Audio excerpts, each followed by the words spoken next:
The telltale hurt. True, nervous, very, very dreadfully nervous. I have been and am. But why will you say that I'm mad? The disease had sharpened my sense, not destroyed, no doubt done. Above all was that sense of hearing acute.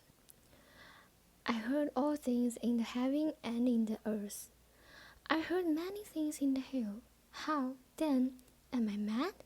Hearken and observe how healthily, how I can tell you the whole story. It is impossible to say how first the idea entered my brain, but once convinced, it haunted me day and night. Object, there was none. Passion, there was none. I loved the old man. He had never wronged me. He had never given me insult. For his gold, I have no desire. I think it was his eyes. Yes, it was this. He had the eye of a vulture, a pale blue eye, with a film over it. Whenever it fell upon me, my blood ran cold, and by slow degrees, very gradually, I made up my mind to take the life of the old man, and thus rid myself of I forever. Now, this is the point. You fancy me mad, madman knowing nothing. But you should have seen me. You should have seen how wisely I proceed, with what caution, with what foresight, with what dissimulation I went to work. I was never kind to the old man than during the whole week before I killed him. And every night, about midnight, I turned the latch of his door and opened it. Oh, so gently. And then, when I had made an opening sufficient for my head, I put in a dark lantern, all closed, that no lights shine out, and then I jested in my head. Oh, you would have loved to see how candidly I jested it. I jested it in. I moved it slowly, very, very slowly, so that I may not disturb the old man's sleep. It took me an hour to place my whole head within the opening so far that I could see him as he lay up on his bed. Ha! Would a madman have been so wise as this? And then, when my head was well in the room, I undid the lantern consciously. Oh, so consciously. Consciously, for the hand is correct. I undid it just so much that a single thin ray fell at the vulture eye. And this I did for 7 long nights, every night just at midnight. But I found the eyes always closed, and so it was impossible to do the work, for it was not the old man who vexed me, but his evil eye. And every courageously to him, calling him by name in a hurty tone, and inquiring how he has passed the night. So you see he would have been a very proudful old man. Indeed, to suspect that every night, just at 12, I looked in upon him while they slept. Upon the 8th night I was more than usually conscious in opening the door. A watch's minutes had moved more quickly than did mine. Never before that night had I felt the extent of my own powers, of my sagacity. I could scarcely contain my feelings of triumph. To think that there I was, opening the door, little by little, and he not even to dream of my secret deeds or thoughts. I fairly chuckled at the idea, and perhaps he heard me, for he moved on the bed suddenly, as if startled. Now, you may think that I drew back, but not.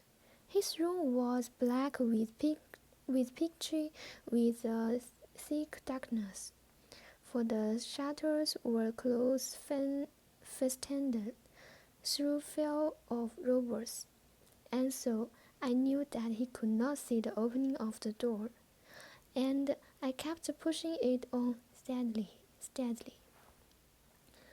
I had my head in, and was about to open the lantern, when my thumb slipped upon the thin fastening, and the old man sprang up in bed, crying out, "Who's there?" I kept quite still and said nothing. For a whole hour I did not move a muscle, and in the meantime I did not hear him lie down. He was still sleeping. He was still sitting up in the bed listening, just as I have done, night after night, hearkening to the death watches in the wall. Presently, I heard a slight groan, and I knew it was a groan of mortal terror. It was not a groan of pain or of grief. Oh no, it was the low, stiff sound that arose from the bottom of the soul when overcharged with awe. I knew the sound well, many at night, just at midnight, when all the world slept. It was welled up from my own bosom, dipping with its dreadful echo the tears that distracted me. I say I knew it well. I knew what the old man felt, and pitied him. Although I checked at heart, I knew that he had been lying awake ever since the first slight noise when he had turned in the bed. His fires had been ever since growing of him. He had been trying to fancy them causeless, but could not. He had been saying to himself, "It is nothing but the wind in the chimney. It is only a mouse crawling the floor, or it is merely a cricket which has made a single trip." Yes, he had been trying to comfort himself with these suppositions, but he had found all in vain, because death, in approaching him, had stalked with his black shadow before him, and enveloped the victim. And it was the mortal influence of the unperceived shadow that caused him to feel, although he neither saw or heard, to feel the presence of my head within the room. When I had waited a long time, very patiently, without hearing him lay down, I resolved to open a little, very creative in the lantern. So I opened it. You cannot imagine how steadily, until a simple dim ray like the shield of the spider shoot from out the creative and fall upon the vulture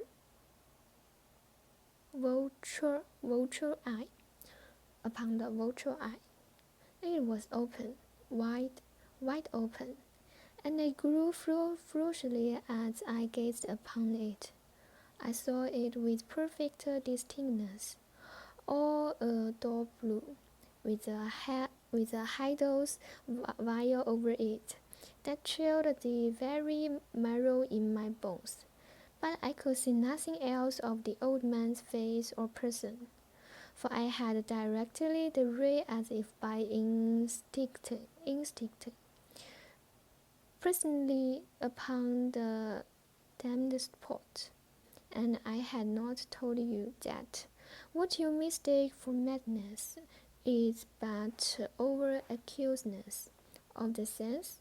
Now, I say, there come to my ears a low, dull, quick sound, such as a watch makes when enveloped in cotton. I knew that sound well, too. It was the beating of the old man's heart. It increased my fury, as the beating of a drum stimulates the soldier into courage. But even yet, I refrained and kept still. I scarcely breathed. I held the lantern motionless.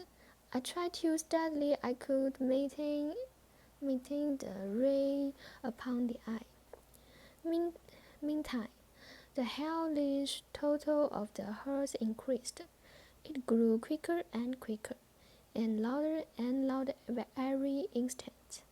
The old man's terror must have been extreme.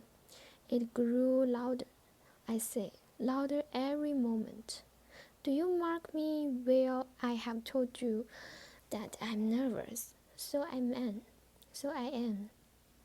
And now at the dead hour of the night, amid, amid the dreadful silence of that old house, so strange a noise as this excited me to uncontrollable terror. Yet, for some minutes longer I refrained and stood still. But the beating grew louder, louder. I thought the heart must burst. And now a new anxiety seized me. The sound would be heard by a neighbor. The old man's hour is come. With a loud yell, I threw open the lantern and leapt into the room. He shrieked once only. In an instant, I degraded him to the floor and pulled the heavy bed over him. I then smiled gaily to find the dead so far down. But for many minutes the heart beat on with a muffled sound. This, however, did not vex me. It would not be heard through the wall. At the latest it cased. The old man was dead. I removed the bed and examined the corpse. Yes, he was stone dead. I placed my hand upon the heart, held it there many minutes. There was no pulsation. There was no pulsation. He was stone dead. His eye would trouble me no more. If still you think me mad, if you still think me mad, you will think so no longer when I describe the wise precautions I took for the concealment for the body. The night waned, and I worked hastily, but in silence. First of all, I dismembered the corpus. I cut off the head and the arms and the legs. I then took up 3 planks from the flooring of the chamber, and disposed it all between the cantlings. I then replaced the boards so cleverly, so keenly, and no human eye, no, not even his, could have detected anything wrong. There was nothing to wash out, no stain of any kind, no blood spot whatever. I have been too worried for that. A tap had caught all. Haha.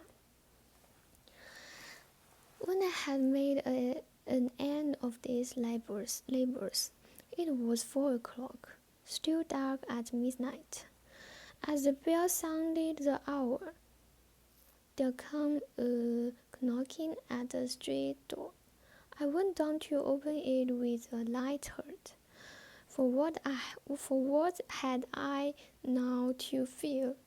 There entered 3 men, who introduced themselves with perfect safety as the officer of the police.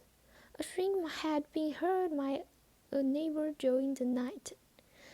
Suspicion of foul play had been aroused. Information had been logged at the police office, and they, the officers, had been deputed to search the premises. I smiled, For what had I to fear? I bade the gentleman welcome. The shriek, I said, was my own in a dream. The old man, I mentioned, was absent in the country. I took my visitors all over the house. I bade them search well. I led them at legends to his chamber. I showed them this treasure, secure, undisturbed, in the incessant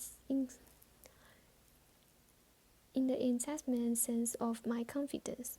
I brought Charles into the room and desired them here to rest from their features while I myself, in the wild educates of my perfect trimp, placed my own seat upon that very spot beneath which responds the corpse of the victim. The officers were satisfied. My manner had convinced them. I was singularly at ease. They sat, and while I answered cheerily, they chatted of familiar things. But ere long, I felt myself getting pale and wished them gone. My head ached, and I fancied a ringing in my ears. But still they sat and still chatted. The ringing became more distinct. It continued and became more distinct. I talked more freely to get rid of the feeling, but it continued and gained this distinctness until, at last, I found that the noise was not within my ears. No doubt I now grew very pale, but I talked more fluently, and with a heightened voice. Yet the sound increased, and what could I do? It was low, dull, quick sound, much such a sound as the word makes when enfolded in cotton. I grasped from for breath, and yet the officer heard it not. I talked more quickly, more violently, but the noise steadily increased. I arose and argued about trips in a high key and with violent questions, but the noise steadily increased. Why would they not be gone? I paced the floor and floor with heavy strides as if excited to fury by the observations of the men, but the noise steadily increased. Oh God! What could I do? I foamed, I ran, I sobbed, I swung the chair upon which I had been sitting, and grated it upon the boards. But the noise rose all over and continually increased. It grew louder, and still the men chatted pleasantly and smiled. Was it possible they heard or not? I mean, Almighty God, no, they heard. They suspect. They knew they were making a monkey of my honor. This I thought, and this I think. But anything was better than this agony. Anything was more terrible than this derision. I could hear this hypocritical smile or no longer. I feel that I must scream or die. And now, again, hark! Louder! Villains! I shrieked. This pains no more. I admit that. Tear up the plank. Here is the beating of his Theodore's heart.